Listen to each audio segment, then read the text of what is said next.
de primicia con nuestras presentadoras, donde le informaremos a las personas cómo se debe hablar en público y cómo no. Camila García, buenos días. Gracias, Laura. Para comenzar, enunciaremos lo que menciona Michael Eilen, el cual hablaba de que la palabra es la mitad de quien la pronuncia y la mitad de quien la escucha. Lo que quiere decir en este enunciado es que cuando una persona se expresa frente a un público, menciona lo que sabe y lo que quiere decir y adiciona los conceptos que ha ido aprendiendo a través de su experiencia y su educación.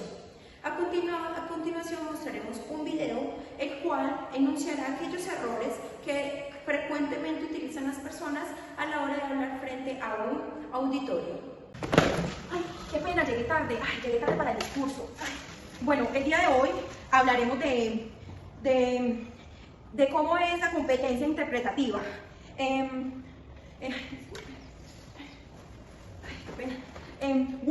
La competencia interpretativa... Como podemos evidenciar, para poder enfrentarse a un público es preciso saber cómo hacerlo.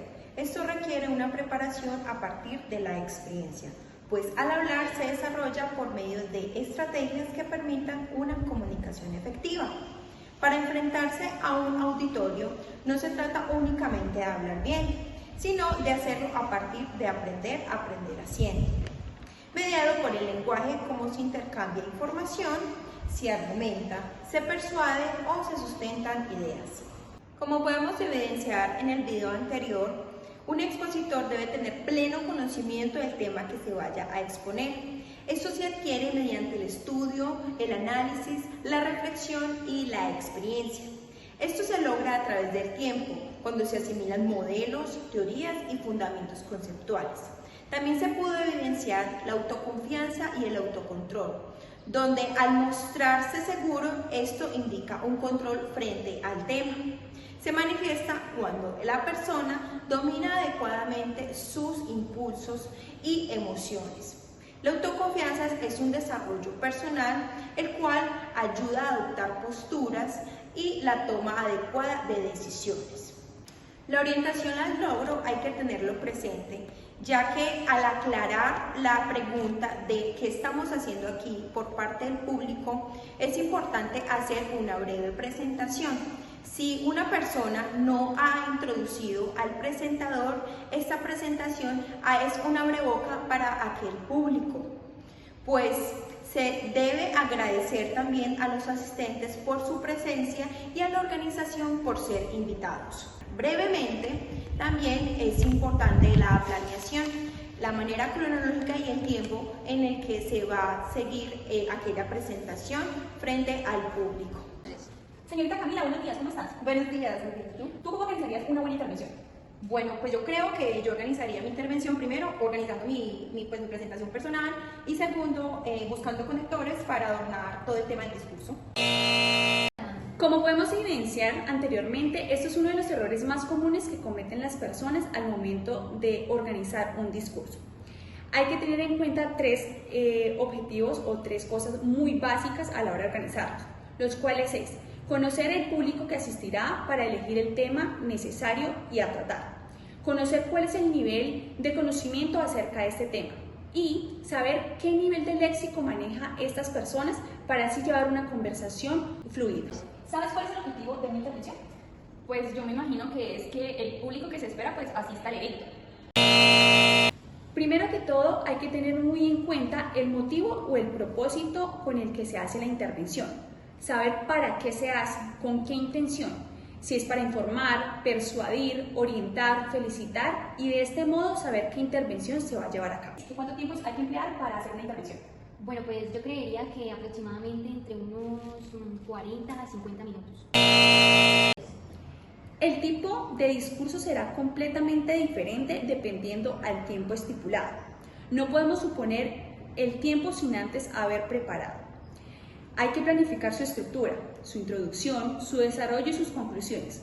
Una de las partes más importantes del discurso es la conclusión. Hay que darle un gran espacio a esta ¿para qué?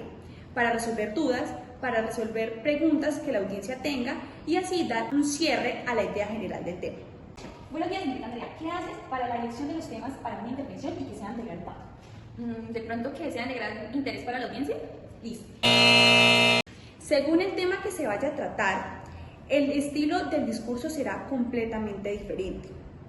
Un ejemplo muy cotidiano es que yo no me voy a dirigir a la rectora de una institución como me voy a dirigir a un grupo de estudiantes. Así se trate del mismo tema, no me voy a dirigir de la misma manera. Por eso se dice que el primer caso se utiliza un discurso más formal. Listo. ¿Sabías que existen varios tipos de intervención? No, no sabía. El estilo de la intervención depende de varios factores. Entre esos está el motivo por el cual se hace un discurso, conocer el objetivo o el público que se va a tratar y por último, conocer cuáles son los objetivos que se quieren alcanzar con estos mismos. Hay que ajustar el estilo de la intervención a las características de cada ocasión y así se podrá llevar a cabo con éxito el gran discurso. La comunicación por medio de vía oral es la mejor forma por la cual podemos comunicar ese mensaje importante a cierto grupo de personas.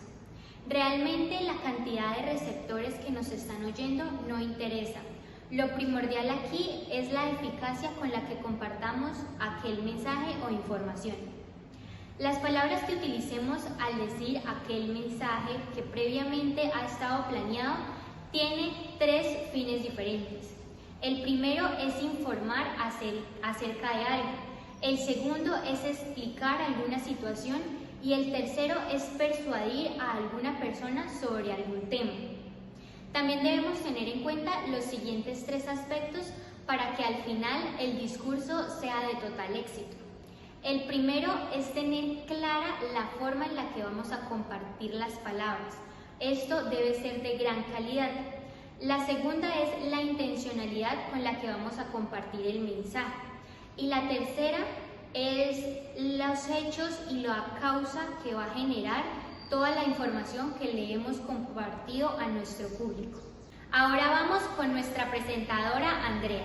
Gracias, Gaby. Primero hay que empezar sabiendo qué es el temor escénico. El temor escénico es ese miedo que tenemos ante la humillación ante un grupo de personas. Muchas veces nos preocupamos por situaciones naturales que le pasan a nuestro cuerpo, como por ejemplo a la hora de exponer que se nos noten las ojeras, que tengamos acné, que se nos salga un gallo chiquito durante la presentación o que se nos seque la garganta después de haber hablado mucho tiempo. Son cosas que el público no nota y no le da importancia, ya que no son evidentes. Esto del temor escénico lo podemos mejorar dándole al auditorio un mensaje claro, cordial y efectivo. Por otro lado, tenemos dos tipos de miedos dentro del temor escénico. Está el miedo irracional y el miedo racional. El miedo irracional es aquel que se basa en miedos que no tienen lógica y pues son bobos. El miedo racional, por otro lado, son situaciones posibles que nos pueden suceder durante la exposición. Como por ejemplo, yo llevé diapositivas como material de apoyo. ¿Qué voy a hacer si no me sirven las diapositivas? Todas esas situaciones se solucionan con material de apoyo, con una segunda opción, con un plan B. ¿Qué podemos hacer para combatir ese miedo que sentimos? Entonces, lo que necesitamos hacer es prepararnos y ensayar muchísimo el tema el cual vamos a exponer. Si nosotros dominamos el tema del cual vamos a hablar, eso va a reducir muchísimo como los errores posibles que nos pueden pasar a la hora de hablar. Bueno, Andrea, o sea que en vista de lo que dices, tú estás a favor del aborto. Pues claro, esa es decisión de la mujer. O sea que tú no crees en Dios. Pues al parecer ella no cree en Dios porque se está a favor del aborto. Pero es que eso qué tiene que ver, eso es la decisión de la mujer, la religión no tiene absolutamente nada que ver en esto. Como pudieron ver en el anterior ejemplo, tenemos que evitar al máximo cualquier tipo de discusión que se pueda dar en una exposición, en una conferencia, ya que esto solo nos traerá problemas a nosotros como expositores y nos va a dar una mala imagen. Ya para terminar el tema del temor escénico, tenemos el siguiente punto que es clave. No podemos decir frases de cierre cuando todavía nos falta bastante para terminar el tema del que les estamos hablando al auditorio. Es algo totalmente normal. Y ya para finalizar tenemos como los dos tipos de miedos, el miedo racional, el miedo irracional. Pero primero tengo que hablarles sobre las pautas básicas, que son tres.